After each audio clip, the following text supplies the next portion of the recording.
Don't go there. Don't go there. I said I'm going.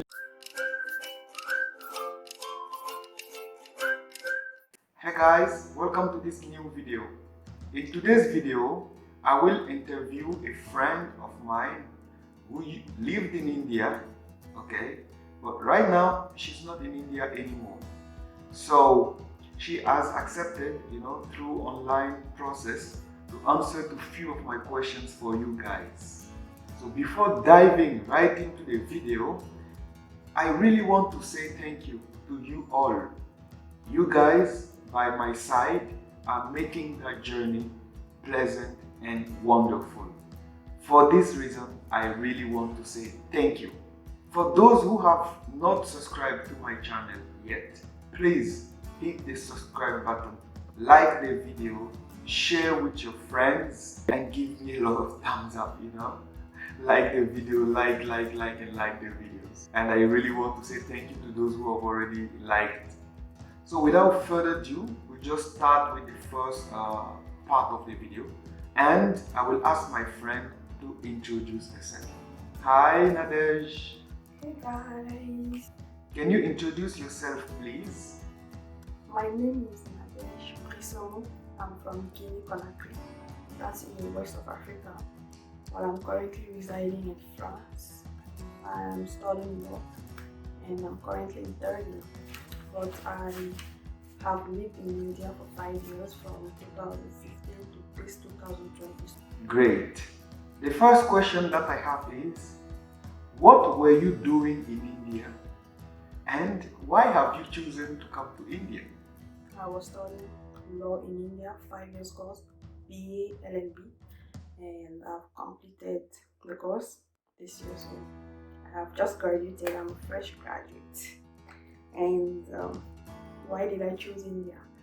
This is a question many people often ask me. Why did I choose to go in India, from Guinea to India? Okay, so I want you guys to know that going in India was never a personal choice. I never made the decision that I want to go in India to study. This was a surprise, a gift from my parents to me.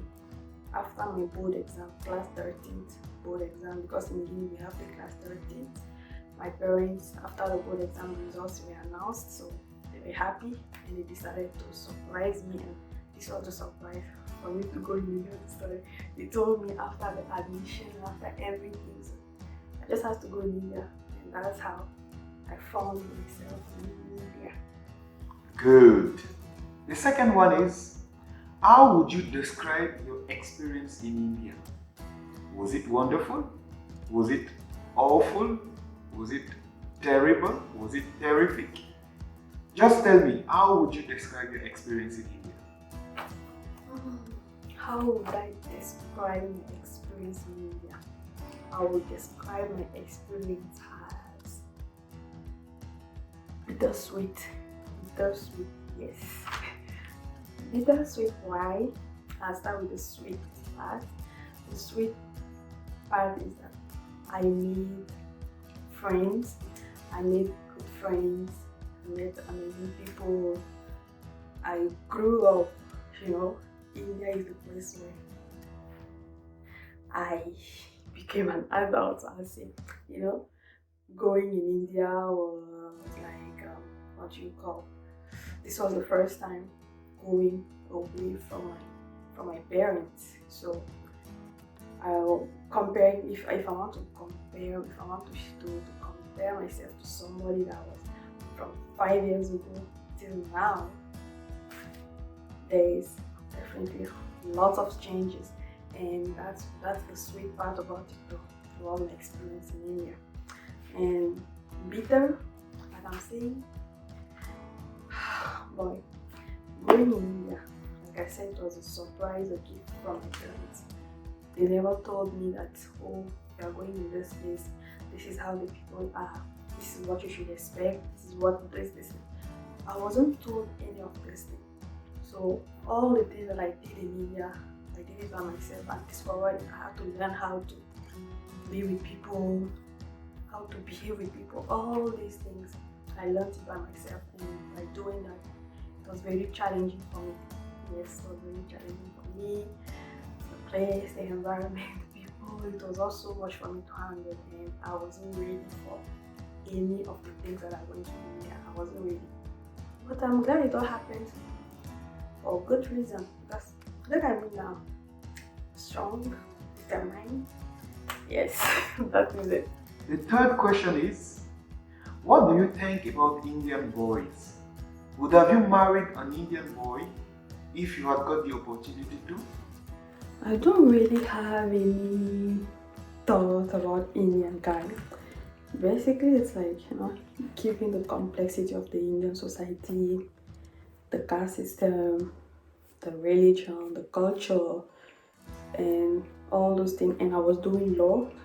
We had cases, rape cases about how Indian women being raped, if not only Indian, but the rape cases in India, and how Indian men treat Indian women.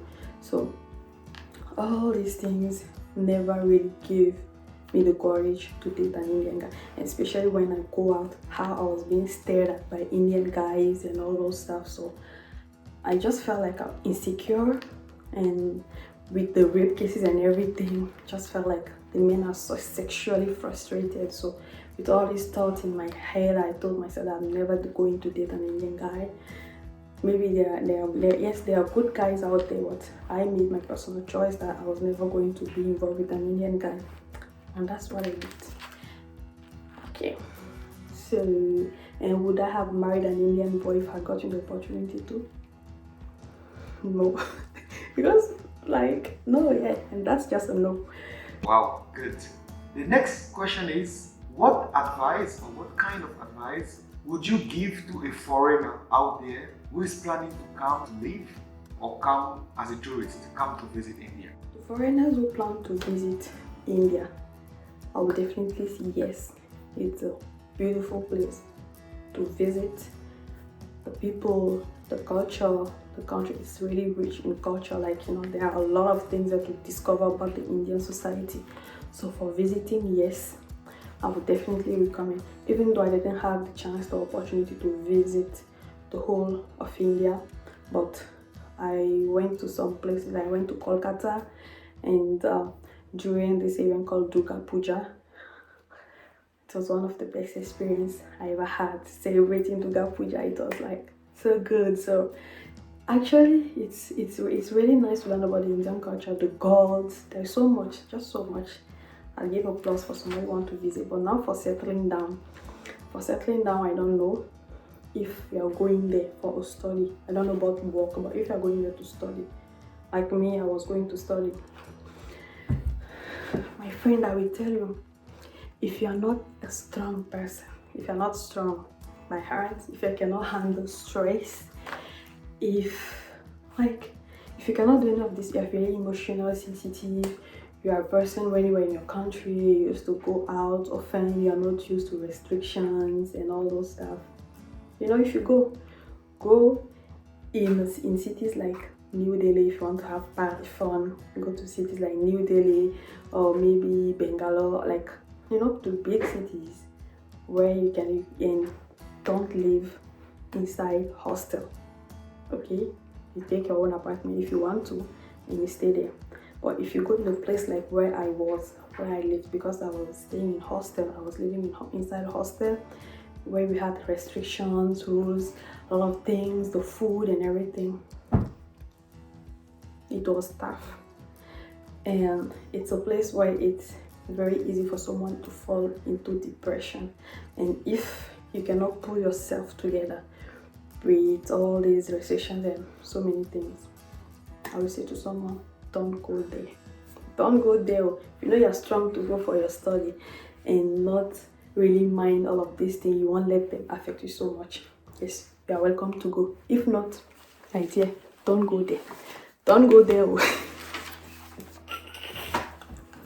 Okay. The last question would be, do you have any funny or any regrettable event that you lived in India, of course, that you would love to share with my audience? Yes. Regrettable? I don't regret anything that happened in India. It all happened for a good reason. Funny, yes. Okay, I have two funny stories to share with you guys. The first the first funniest thing I've ever done staying there in India was locking students inside the room. Yes, I locked. Okay, I have 2 African friends who were also there with me. We 3 of us locked some Indian students in their room. Yes, we locked them. Okay, basically, just in brief, what happened. It was during an exam. It was during exam time. I was studying, but these 2 friends of mine were not studying. They were done with the exams because they were doing engineering course and I was doing law course, and it was my exam time, so I was studying. We were living with these Indian students in a space. It was like a flat. We had our rooms, so those Indian students were in their room partying, and I was staying in the common area studying. So they were partying, they were playing music and dancing, and it was making a lot of noise. And as I was studying, I politely went in and told these students that if they could reduce the volume of the music because I'm studying and they are disturbing me. And do you know what those girls told me? They were like, I should go and wait for them for 30 minutes to finish with the party so that I can continue with my study. I was like, what the? So I went and told my friends, like, see, this is what these girls just told me. And they're like, and we decided to teach them a lesson. And the lesson was, since they said that they are going to party inside the room, we said, okay, we will make sure they stay there for that 30 minutes or even more than 30 minutes. They're not going to come out of that room if that's what they want. So we locked the room from outside to stop them from coming out of the room.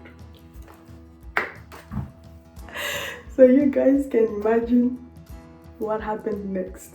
So yes, don't do that. Don't lock people inside the room. Don't do that, okay?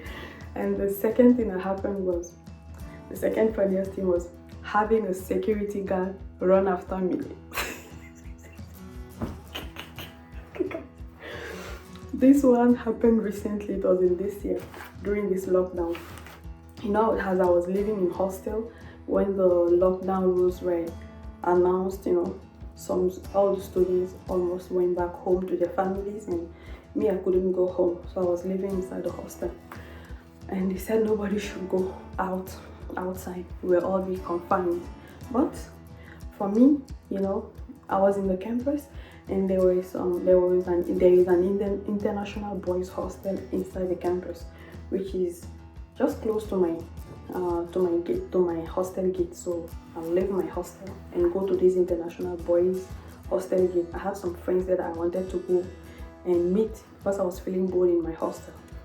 So, and my hostel wardens told me that I am not allowed to go out, but I wasn't going out. I was going, it's in the campus. And if I remember, in the government, even the lockdown rules, they never said that you cannot go out you cannot roam around like inside the campus. There is nothing like that you cannot move inside the campus. They say don't go out, but if this is my campus boundaries and there are no cases of coronavirus, why can't I go to visit my friends?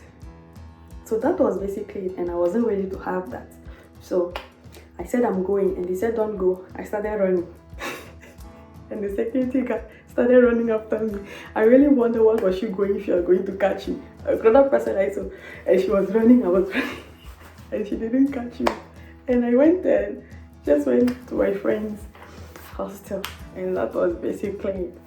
Okay guys, we are done for today's video. I hope you enjoyed the answers. Please, if you have not subscribed yet, please go down, subscribe to the channel, like the video, and then, you know, share with your friend, give thumbs up, and hope to see you again in the next video.